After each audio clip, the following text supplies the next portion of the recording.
Just recently I was in a local school taking assemblies, and at half time when they actually had the break, they took me down to the staff room. As I was looking around at the staff as they mingled together and talked to one another, I noticed that one of the members of staff was on her own, so I went over to talk. It was a really interesting conversation, and the reason I share it with you is because there are two things that we can learn from this particular encounter that will help us to think about things missionally. The first thing I did was ask her what she was doing there. She told me that she was a supply teacher and it was her first day, which was a great way into conversation. I asked her what she did with the rest of her time, and she told me that she was studying for a master's degree in counter-terrorism. Well, what an amazing subject to be looking at when you're there as a supply teacher in a local secondary school. As we began to develop the conversation, I asked her what a dissertation was, and she talked about how to counter radicalization, which led to a really in-depth conversation. I don't know how you would have taken that conversation on to talk about Jesus. Maybe you'd like to think about that just for a moment.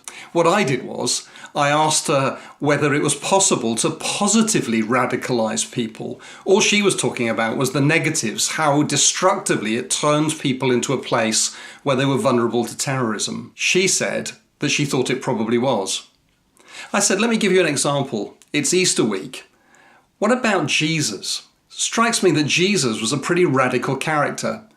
But the way that he engaged with people was to actually positively radicalize them, enabling them to actually think about doing good in their lives rather than doing things that were bad. I said, take, for example, love your neighbor as yourself.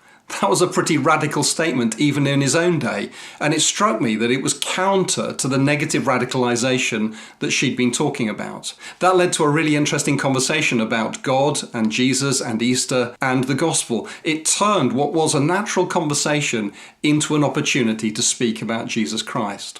The other reason why I wanted to tell you about this particular story was because of what she said.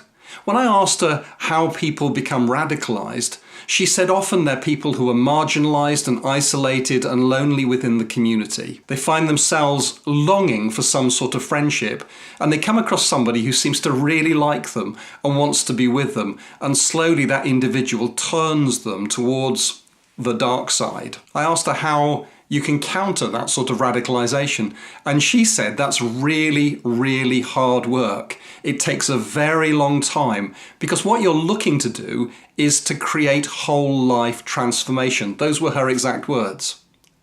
As I left the conversation, it struck me that the world needs the church. In fact, more than that, the world needs the gospel, because the gospel has the ability to bring about whole life transformation. Not over a very long time, though actually we spend a lot of time becoming more like Christ, but in a moment, in the twinkling of an eye. It humbled me to have that conversation. It gave me an opportunity to speak to somebody who was totally unchurched about Jesus Christ, and it made me think about the church itself and the power of the gospel to transform lives.